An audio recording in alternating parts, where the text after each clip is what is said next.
Are you looking for some real individuals that have real life experience to share some of that with you? Or you want to keep scrolling and find some people who are sitting in the basement of their mom's house and giving you advice that you should not follow? Or in one of the rental cars. Or in on one of the rental on a cars. fake jet. There you go. So, I'm Eric, And I'm Josh. and this is Chasing Millions Podcast. Let's go. I think there's too much woke softness bullshit in the for a market. fact. I hear all the time that you have to watch what you say and you can get sued for this and sued for that. Like, come on, folks. It's a joke being woke. You know, it never works out for anybody, including yourself, because you end up being soft, and the world doesn't care really if you're soft. They want results. If you give them results, you know what? You'll have a job. People like to know where they stand. When you sugarcoat things, if you show up dressed up as a cat and you come to my door and ask for, that's where I draw the line. You're probably fired. So let's talk about like something that has kind of went traditional to like chaotic to non-traditional, and I think it's kind of reverting back, and that is how the office complex is set up. Yeah, so I've never been a believer in remote work. It is so hard to manage. Everybody that's watching this and looking at me right now, and you're working remote, how much time are you really spending working for that individual? Or are you going to take your dog for a walk? I can't tell you how many times I call somebody and I hear a freaking kid in the background or a dog in the background, and I'm like thinking on my head, Look, that's unprofessional. it is. And look, I'm not saying that there isn't good remote work and there shouldn't be good remote work. But what I'm saying is that the nation got so sensitized to all the crap, right? And all the COVIDs and the strains and the lies and the bullshit, right? And you're hearing it. And I've never been a proponent for remote work. I understood what was happening at that given time, but let's just be honest with each other, right? Like I said, if you're sitting at home and you're telling me that you're working at the same amount of level as that you would be if you were sitting in an office with the manager that's right next door, you're bullshitting yourself. You're lying. Don't lie to me. You know what I'm saying? Well, not only that, it's the jujus in the workplace environment. And, you know, I overhear a conversation. Now I know what you're saying or that's just thinking. another piece of it, but yes. Yeah, this whole psychology of it. So let's talk about that, right? Let's talk about remote work first. Let's start there. You know, we talk about, you know, you hear one of our IT companies are like, hey, we can track people's keystrokes and we can, you know, watch them on video to make sure they're sitting in front of the computer. I don't have time to look at all that data. I'm not going to sit there and see if you're logging into your computer and staying logging in every 5 minutes. You know what I mean? That's not how I manage my workplace. It's not how I'm going to manage you. There's so many funny workarounds and stuff. Like the world and the technology is just crazy. So there's nothing that, in my opinion, that's going to replace the good old office setting, right? And the synergies, as you were saying earlier, and just having and knowing that somebody is there and is going to see if you're playing on your phone with your door shut or what have you.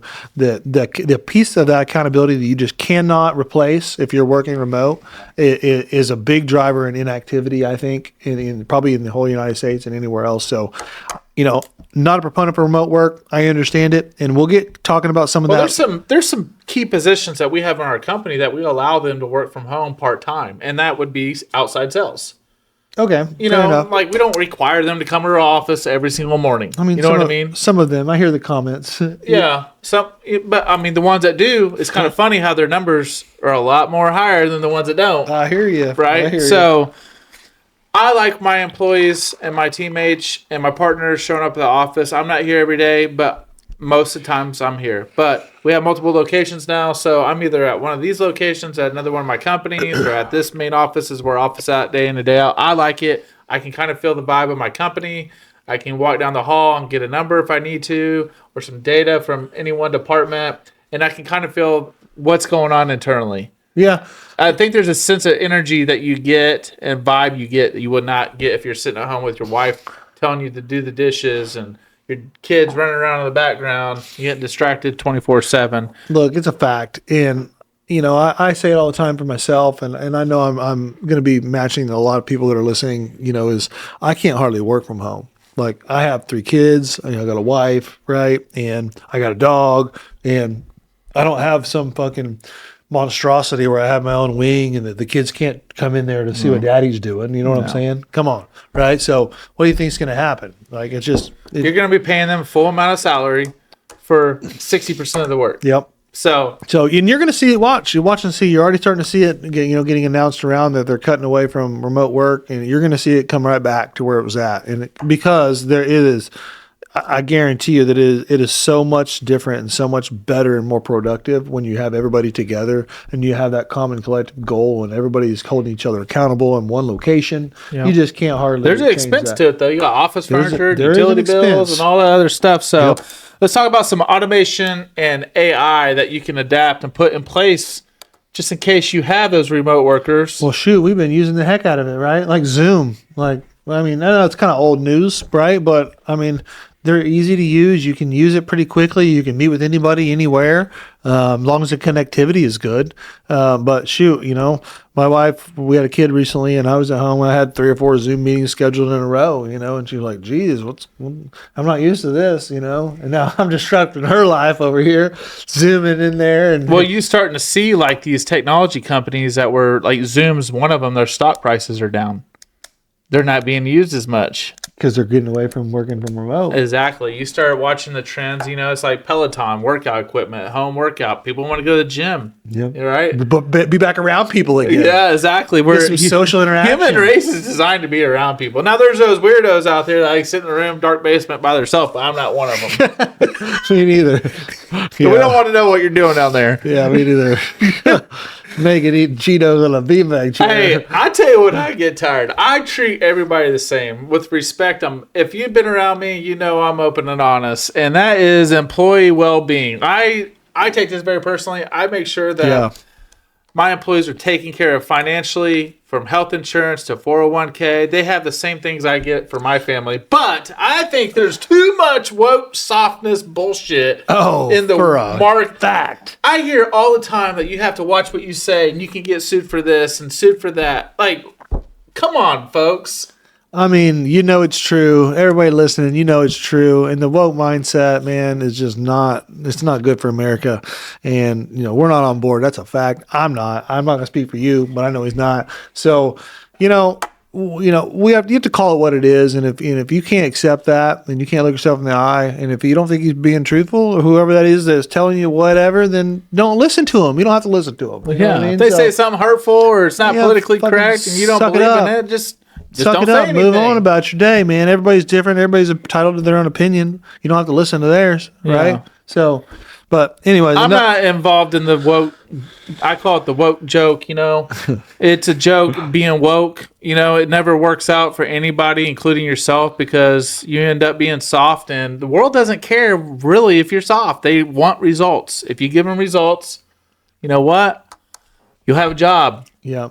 But we were on employee well-being, and it is very, very critical, and it ties into the culture of the company, right? And I've had lots of episodes where I've been very vocal about this. I'm super, pro for the team members, and we try to do things and go above and beyond, unlike anybody else.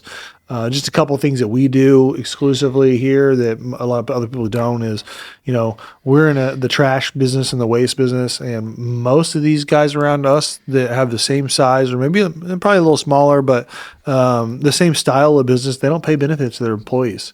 They don't do 401k. Paid time off. They don't do paid time off, right? All these little things that you may or may not get currently, it's a standard here, right? Well, we give them clothes, we give them boots, we give them paid time off, we get 401k. All kinds of crap. I'm not going to go through all of it. Flexibility. Yeah. So as long as you're upfront and honest, our work environment's pretty lax. But the flip side of the things, you work. If you're going to work for us, you work because we work. So there's none of this, soft, no woke crap. We don't do that. You come here, we make money, we go home, and we pay well, and we treat you with respect the same way we want to be treated. Yep. And if you're not, and if you have a successful business and you're listening to this, and you're not carving out some money to make sure your guys have good equipment and paid time off and 401k, then I imagine that your door is revolving at your office, right? And it's probably because of your own personal culture. So take a look in the mirror, and if you're not helping your people any chance you can, then you're screwing up, in my opinion. Let's talk about how the economy plays a role on your workplace. I mean, economy can play a big role, right? Look at the interest rates. Look where they're at. Yeah, They're I mean, finally- offices they're are finally trending expensive. down. Right now, you can go get office really cheap because there's a lot of empty offices. Yeah, Right? but when that changes around, then what happens, right? They build more of them. You're paying for full retail price. I mean, the blunt way to put it is it kind of depends on who is in office and what they support, really, and how we end up, right? And I'm not saying anything bad about Democrats, and I'm not saying anything bad about Republicans, but right, Republicans come in and it's going to be pro oil, right? I imagine they're going to try to drive the inflation rate down, right, and the interest rate down. They're going to do everything they can to do that, right? And then Democrats, they want to help more in the healthcare realm, or do? more taxes to help the people more, right? Which again, I think there's a fine line. We've had some conversations about that. There's some good and bad about both, and I think if everybody isn't open and honest with themselves and look to see what they agree with and what they don't agree with, you may not always align. I mean, we have one thing you're doing right now, and one thing that I always consider. We built this big old fancy office, and we're already about to outgrow it. So we're like really having to strategically figure out who we want to place in these offices, because a couple more employees, we're out. We have no more space. So, and we need a couple more employees right now. So one thing that we're doing, and one thing you're doing, that's helping mitigate that, is we have a lot of freelancers and subcontractors. Your marketing agencies, your HubSpot agency. Yep, we use Upwork a lot. We use Upwork to find people. Alex went on his own. He's doing his own thing now, making more money as he's ever had. I don't see any comments over there. I don't see any spots. Did we get a discount? He's Judas down by $2,000 a month. No, so the workplace environment's always going to change. It needs to change. The culture, the generations change, right? We have in our business, we have people that are 60 and we have people that are 18, right? So we have to kind of cater, and there's a big culture differences in all those. They're motivated on different Richter scales, right? Some are motivated by money. Sometimes they're work-life balance. Sometimes they need a softer approach, right? I mean, you make a very good point. I think that as I progress in age, right, the kids these days, I'll call it, right, you're in your 20s, or your teens, their needs and what they want is way different than what somebody in their 40s and in their 50s, when you hire them, what they want, and being coherent to what is going on in the age group and the age bracket. I see a big difference, right? You see people that are more like hardworking and hands-on when they're a little bit older. The younger generation, they'd rather get in there, get it done as fast as they can, using every little tool that they can use, right? And there's just such a different separation. So I think understanding that separation is going to be a big piece to your business, right? And who you're hiring and what you're hiring them for and how you're hiring them and what you can expect out of them. Listen, folks, if you're going to listen to anything on this podcast, this is a true statement. I don't care if you hire a white guy, a black girl, a black guy, a gay, a lesbian, a transgender. I don't even know where the arrows go nowadays. I don't really care what you hire, who you hire, what religion they are. The thing I have figured out in the workplace environment that works is just be honest and direct. People like to know where they stand. When you sugarcoat things, usually people don't know where you stand, and messages get construed, and feelings get hurt, or you're bottling it up and you blow up on somebody. Just be open and honest and treat people like a human. We hire all different types, shapes, sizes, colors, religions. We want all those people in our workplace environment because it gives us a different perspective when we sit around a round table and ask people's opinion. We want those people. We want different perspectives. But what I've figured out works in a workplace environment the most is just be upfront and honest and be a human. So let's talk about leadership. Any office environment I've ever been around, right? If it's in a big company or a smaller company like ours, there's always a gossiper. There's always the guy stirring the pot. There's always a person leaving their food in the microwave or being a dirty sucker. There's always somebody that is not like you, right? I have a little bit of everybody in this company. We have people that are neat freaks. We have people that have like 19 plants in their office, which we're okay with, We have what else we have around here? We have people that eat canned corn every day. It's weird, but they do it every single day, don't we? Yeah, yeah. I mean, there's lots of weird characters, right? But we still make up a good team. You know what I mean? 100%. And you got to be open minded and let people do them. You know, and you're not wrong. I mean, we got some characters that are the gossip queens that are guys, and everybody knows who they are. Right? And we're like, God, who'd you hear that from? Hey, I've had employees show up with, okay. I had a dude one time show up in a dress with a What? wig. What? Yeah. OFS. Oh my, well. Treated him normal. You just don't ask any questions. Yep. So, at the end of the day, guys, look, there's a lot of different technology. There's a lot of different office dynamics. It's even more complex than it's ever been. Here's the deal. We don't really cater to any one individual in our company, right? What we cater to is how's the company going to be profitable? How are we going to do the right thing? How are we going to make more money where we can pay our employees more? How are we going to treat the customer better? How are we going to provide a better service? At the end of the day, we're not going to cater to all this woke agenda stuff, right? We sell to anybody. We sell to any religion. We service any religion. We service to anybody, right? As long as you pay your bill, you treat it with respect, you treat equipment with somewhat respect, we will service you. We'll give you a rental product, and that's it. I mean, Yeah, and to kind of round it all out, in my perspective, we're kind of talking about the future of work, right?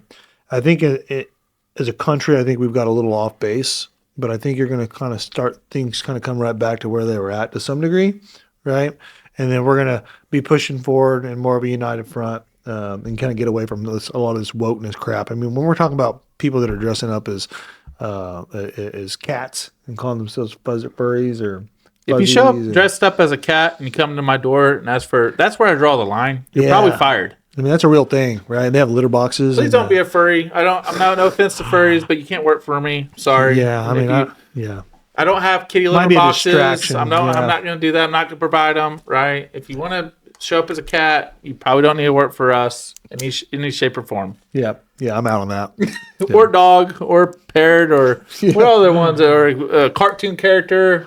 Yeah. We've had all kinds here. I don't really the piercings and tattoos, and that's one thing I've had to get used to is I don't have any tattoos or piercings. I know you have tattoos, but like it's pretty common nowadays to have a tattoo or some type of piercing. We have one of our best dispatchers and been with us for a long time. She has like a nose ring deal. At the bullhorn. Is that what it's called, a bullhorn? That's what I call it. Yeah, you have multiple tattoos. We've had people with purple hair and pink hair, and Yeah, I have my ears. I've had my ears pierced. I've had the whole. you have. Yeah, I had them gauged out at one point in time.